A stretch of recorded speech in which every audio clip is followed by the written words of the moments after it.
Hello and welcome back to another episode of Power Rangers Lore. I'm your host, and I'm going to talk about today about Tyzonn, the Mercurian Ranger, or the Mercury Ranger. Now, the reason we are doing this episode, I just recently met the actor at Tampa Bay Comic Con, so I was really excited. I got him to sign a bunch of things. He printed out scripts, and I signed those for him along with a picture, and I took a picture with him. So I'll be posting up as soon as I can on many different social media things. Let's talk about Tyzonn. Tyzonn is a Mercurian. He's an alien. It's basically, before he was a ranger, he was a search and rescue person. He would go around and help people at different devastating planetoid events and would help out the entire galaxy because he's intergalactic one. Sorry, guys. Brain farts there. Now, he would go about and help them several times with his fiancée. However, his entire team would be killed along with his fiancée, or so he supposes, by fear cats. And it would put him in a PTS type situation where he would swear vengeance to make sure that no one else had this problem, but he would kill the fear cats, or quote unquote bring the justice, but intend to turn it into killing them as the series progressed. Now he would go to Earth and run into Moltor. First off, not the best person you want to meet. He's kind of a hothead. I got puns for days. So he meets Moltor. Moltor and him have a big fight at first because Moltor goes like, "You work for me," and he's like, "No, I don't. I don't work for you. I don't even know who you are." Moltor gets angry. The two fight, and eventually Moltor gets the upper hand and turns him into a dragon monster thing. Now the dragon monster thing wouldn't realize he was a dragon monster thing until he saw a reflection of himself in the water, and Moltor would laugh and go, "Ha ha. I own you now. I will restore you back to your normal form if you work for me and prove your loyalty." Yeah, that's how it kind of like said, but more darker voice. Tyzonn, seeing no other choice, does agree to that, though has a lot of issues with that because he's not really an evil person. He doesn't want to hurt people. He would do battle with the Rangers, but would not take advantage of most of the fighting. He would kind of like pull back blows and kind of get angry with himself for like getting involved. But he would hold off the Rangers pretty well without even a morpher. Now, it would be Mac who realized, wait a second, there's something more about this monster. And him and Monster would basically have a heart-to-heart, and he would hear a story that basically he is not this normal monster, but he is a Mercurian, an alien from another planet, that he was transformed. Mac kind of feels hard for him. Moltor goes, "How dare you betray me?" Ba-da-da-ba. Fight ensues. They eventually get away, and he takes Tyzonn back to the mansion. Now, the other Rangers are not very supportive of this, thinking that he's a monster. He's tricking Mac. Mac's kind of naive, but he's also leader, so they kind of trust him. His dad agrees, very not really, but he does agree to help after the butler gives him his advice. And they would go on from there. Now, eventually, they would agree. Tyzonn would say, "You know what? I'm going to help you get the diamond before Moltor would," and they do help.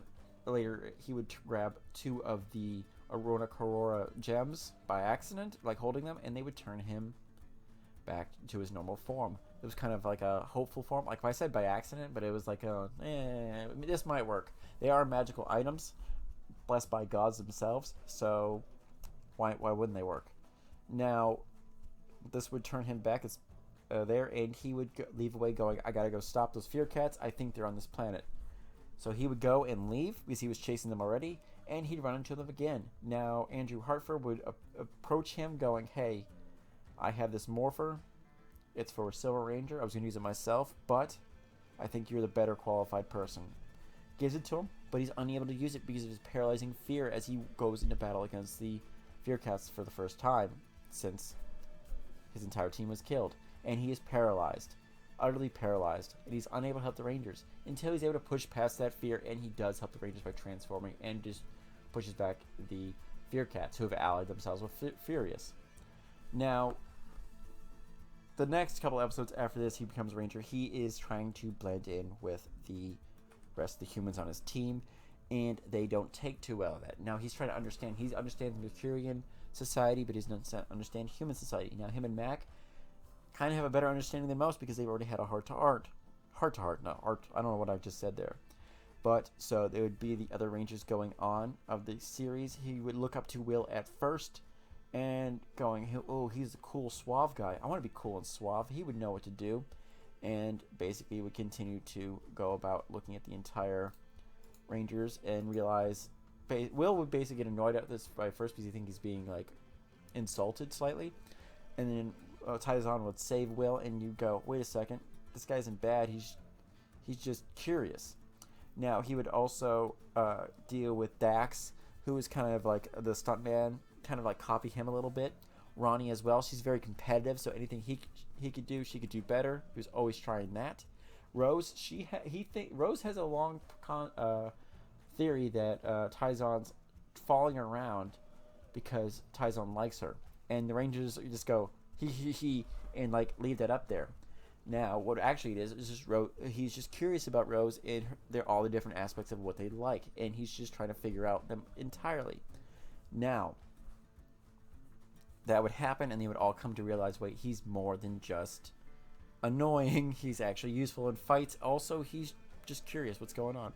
Now, time would go on entirely, and they would eventually come to the mighty enemy known as Thrax. And Thrax is a complicated character because he doesn't make any sense, because he would have to be like 10, 15 years old at this point. It's complicated with him, and I'm going to skip that. But eventually, the Rangers would get their powers taken away by an alliance of all the forces of all the different factions that are hunting down the Corona Aurora. He would eventually have to be forced to ally with them once more after his powers are restored, because they were stolen by Thrax's brilliant plans, and the Rangers of old and the Rangers of new would come together and defeat him and defeat the alliances that quickly broke apart. Now, the Fear Cats would go back to work with none other than Furious, and there'd be a little bit of things going on, because in one of the episodes, namely Red Ranger Unplugged, he confides in the Rangers that his fiancée died at the hands of the Fear Cat Kazar, who would later show up that episode. Why is that? Very simple. Foreshadowing. It's basically a good foreshadowing. So as time would go on, they would basically use it to seal away his powers and defeat Kazar as it goes on. And it revealed right before Kazar was being destroyed, though, it'd be revealed that Vela was not killed. It was proven as a falsity, and basically, Kazar sets up a whole replication thing that Tyzonn didn't see Vela die and was right in front of him, and then the entire Ranger thing is an entire fake thing. Now, he would eventually see the disguise, and he'd learn that Vela is still alive and not a replica, and would destroy Kazar in a vicious battle. But where is Vela? He doesn't know. He has no idea what's going on, but you know what? He's going to find her after he finds all the Corona Aurora, because he can't save Vela if the Forces will get the greatest weapon and the greatest power in the known universe. Now, he would defeat the rest of the different factions, with Furious being the last one, not realizing that Furious has Vela. Now, Vela is with Furious only for one reason, because he kind of took her from the Fear Cats and was using her as a pawn. But Norg is the one who actually rescues her and brings her to him. Now, that would be the end we see of Tyzonn and Vela. They're finally back together and would essentially get married. And that is Tyzonn's character. Now, he would show up in Super Mega Force, and basically in like the background of like showing up there. He'd also be as a power key of the Sixth Ranger, so the Sixth Ranger could activate it and transform into him. He'd participate in the legendary battle, but that'd be it. We would not see the actor at all take off his helmet, and that going on. Now, let's go to Tyzonn's character. He's very honorable and fun-loving, but he has much baggage, a huge amount of baggage there, that you can't even begin to unpack. Now, he has some pretty cool, he has some feelings for Ronnie, but that's kind of it. Like, I think those feelings were certain to, if they didn't have Vela there, he would have probably go for Ronnie, but that's basically it. He's, as a monster though, to get what he wants, he's willing to become cold, ruthless, and arrogant, and with some nothing destroy the Rangers. Like, he's fully there, but then it's like, why would he do that? Also, he's very like, he said he would do certain things, but he would secretly protect the people of the city, basically going like, oh, I'm willing to do this, but I'm not willing to get these bystanders hurt. But Power Rangers, they're literally fighting against me. Now, he has a bunch of powers. He has the ability to transform into a pure state of Mercury. And now his body is basically a last resort thing, and it would basically do a bunch of different things. He would do it basically to rest and like hide. It's not like you don't want to be in that form all the time because it leaves you vulnerable. Now he can manipulate Mercury and basically allows him to use it in different forms. He can use it to force field regeneration. Basically, not regeneration. Basically, pull a force field around him and protect him from blasts. He has Mercury blasts. I think it's more. It's called Mercury blast, but I'm gonna call it's like he throws bits of himself, and it destroys things. Like he throws like shards of himself mostly, and then he has a lightning blast. He can show basically blue lightning. He's Palpatine at that point, throwing things like that. Now, he would have many different things. He has the dive detector. That's it.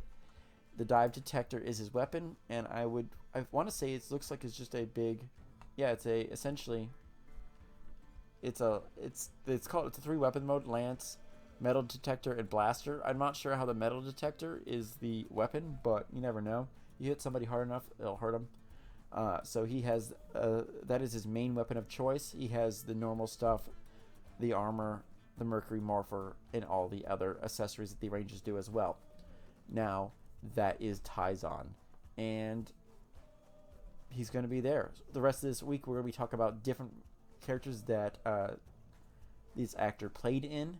Dwayne Cameron. He also would appear in Dino Thunder as Derek and also as Gigas in SPD. And I didn't know that he played Derek. So we're going to have this whole week is going to be dedicated to episodes of this actor.